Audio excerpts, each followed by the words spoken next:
Well, with Arthur Lyman, I was playing at another hotel next to where they were playing. They were playing at down the beachcombers, next to the what's the name of that hotel they started off with?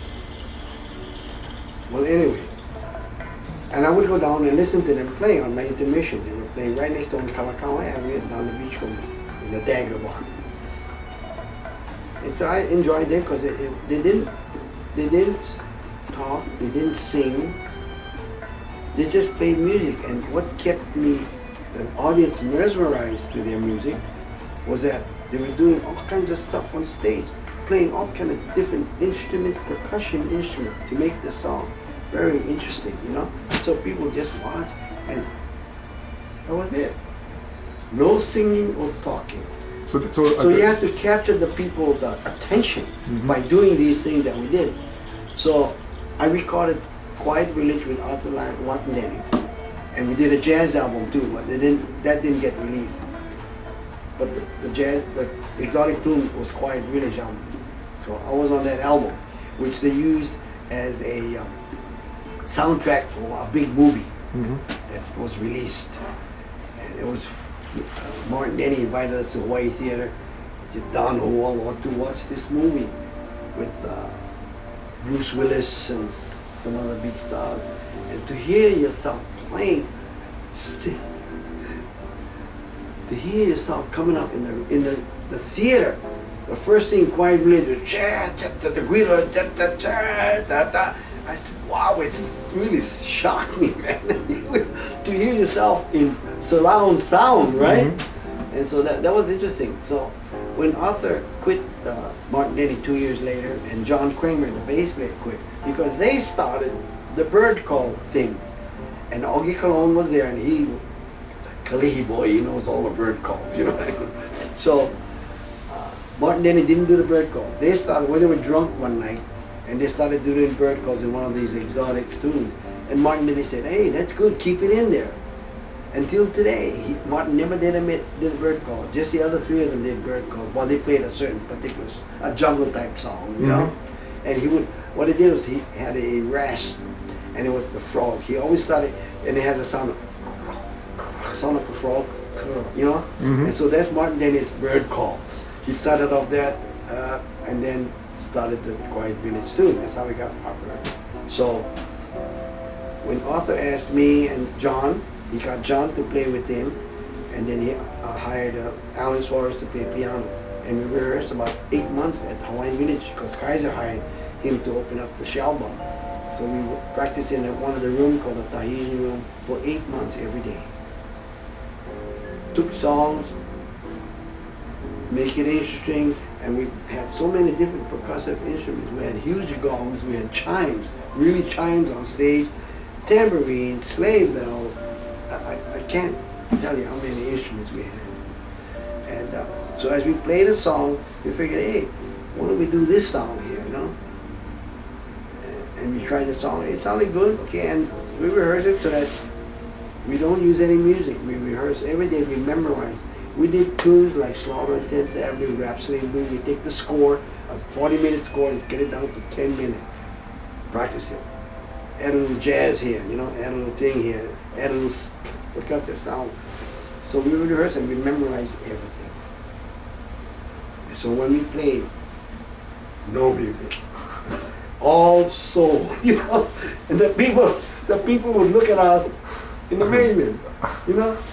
So I think that captured them. So you talked about the 32 measures in a song. Yeah. How about you guys? Did you follow that kind of? Oh yes, because what kind of songs are we gonna do? We did songs from Broadway. And then how did you incorporate the sound? How did you decide where to put them? Well, as we played the song, we decided, okay, the first part, why don't we do this? Okay, all right, we try it out. If it worked out, okay. So the second part of the song, we try to change it a little bit. Why don't we play the conga drum? You know, instead we experimented throughout. And why don't we do a sleigh bell shake here, depending what it is, you know. And there's a tune that we did that was in Ocean's 11 called Caravan. And they use it as a soundtrack just for that one portion. It was an exotic sound. Da, da, da, da, da, da, da, da. So I decided, when we grab a tambourine, which would represent a kind of a Middle Eastern sound, and a sleigh bell. So I'm going to jig, jig, jig, jig, jig, jig, da, da, da, da, da. And it had that exotic sound, you know, that's how we did. And stuff like that. It just, ideas came to us and we had the instruments to play it. We had 1,200 pounds, about 14 cases of instruments everywhere we traveled. So we had a lot of percussion instruments, conga drum, bongo drum, a huge marimba, 3.5 octave marimba, 5 full-size, 5 pair congas, bongos, huge gong, 35-inch gong, 36-inch gong, chime, regular chime, that was all. Went with us wherever we went. Well, and, either you had and 4 golf club bags. a... We played golf everywhere in the world we went, and we had some really interesting experiences playing golf. Well, obviously, either you had a huge trunk and a huge vehicle, or you used a bus or something. Well, whoever hired us, we played all over Thailand, Philippines. They brought that so that they could pack in the huge vans, you know. And we had people to help us unload and stuff. So. Okay, so here's where I start to think about the magnitude of the task. You played 18 years, countless albums came out of that, huge variety of different, you could not possibly memorize all of that. We did. We had at least 300 songs in our head every time we went on stage. Because I didn't know what Arthur was going to call. Depending on the mood, he would feel the people out. Oh, okay. So there wasn't a set, it wasn't a pre-agreed upon thing. Every set we go on, we do a 35-minute, 40-minute set. We don't know what we're going to do. We get requests, so we have to fill all the requesting, Yellow Bird, hey, Quiet Village, or Taboo, you know, stuff like that. So Arthur had to put this in the mic, because every show, you're supposed to get different people, but you don't, you get the same people. So we try and keep it, you know, apart. If we did Yellow Bird this show, we might do Yellow Bird the third show, you know, because that's always request. Was it? Yeah. Yeah. What made that? What do you think made that particular one so popular? Simplicity and the melody. Yeah, I wasn't even on drums. I played bass. I got a gold record and I played bass. So the transition in terms of the instrumentation as you went through those Lyman years. Yeah. What did you wind up playing in that? Percussion and drums. I didn't have a sit down set.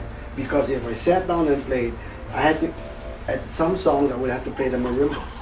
And I was in the backstage at about 1.5 feet stage, and I would have to go down, have one measure to get down there to play my part.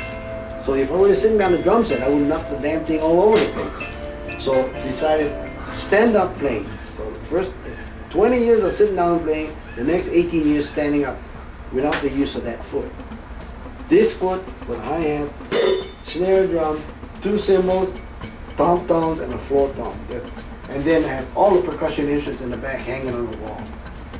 So I had to play standing up. Everything was played standing up, you know, no matter what it is, jazz, rock, you know. And this foot became very strong to support myself. So I did that 18 years. Then when I left Arthur Lyman, I went home. I had to woodshed in my apartment 6 months to play a regular drum set again, to get this foot back coordinated with everything else. Oh wow. But yeah. I made my thousands of dollars doing this. I'm not drumming, right? Playing standing out, right? And travel around the world. So could you give us kind of a brief description of what was Arthur Lyman like? What were your other bandmates like? What were they like? Well, I'll start with John and Alan. Alan was our piano player. John was our bass player. And they both had excellent jobs. John was with the state tax office department. He was one of the leading tax people that go out and check people's businesses. They're brilliant, St. Louis grads, smart guys. Alan was St. Louis too. He was in charge of, when they built the freeway, he built this freeway. Each one, whatever. He'd go out and buy the land from the people. That was his job, important. But when Arthur Lyman landed this contract, and we had things, these contracts to play away, they resigned for those good paying jobs, and they had families. they saw the writing on the wall. Mm-hmm. And I did too. I had 2 jobs before I joined. What were you doing? What were you doing before you joined? I was playing at the Royal Oman Hotel, the top hotel, with Pearson Thal, who was a great concert pianist. He had a 7-piece band, and we played for the people that came to the Royal Hawaiian Hotel in Monaco. Mm-hmm. I was doing that gig from 8 to 12. And from 1 to 3, I was playing in a rundown Gimbasha place where Lipia Spindler used to have a thing, played a jazz trio with Ernie Washington, great jazz pianist from New York. So here I was doing that high class student thing and going to this place. I had 2 jobs. And Arthur came to me at the 2nd job. He said, Harold, I'm going to form it because of your experience playing exotic music. You wanted to do the same thing, right? Mm-hmm. So I said, well, what can you offer me? You know, I got 2 jobs I had in my hand. So he made me an offer I couldn't refuse. So I joined him. And I saw the writing on the wall because he had such charisma. When he played that vibes, he just mesmerized everybody, especially the women. The women all over the world would just sit there like this, you know? Because and I asked him, when you play the vibes, when you play a song, how do you feel? He said, I feel like I'm making love to a woman. Every time he plays the vibes, and they would all like this, and I'm standing in the back watching, and all these women in the front is just out. I mean, seriously, out. So you played here locally in Hawaii? Yeah, we played 9 years at the Hawaiian Village, at the Shell Bar, and we take our trips away to do, around the world, and come back and play there. Then we moved. Then Western hotels had, before it became Hilton, had the Hawaiian Village, and they lost it, and they went to the Ilikai. They took over the Ilikai, Western International, and so they built. There was a room they called the Canoe House. They built that for Arthur. Beautiful. I don't know what it is now, a wedding chapel, but they built it. It's beautiful, and we moved over there for 5 years. And then in the meantime, we played in a lot of the Western hotels around the world. In Bangkok, we played the hotel there that they ran, and then in Seattle, we played their main hotel there, the Olympic Hotel. Played all over for Western hotel. They treated us really good. Fantastic, fantastic. And what was Arthur like? Quiet, unassuming,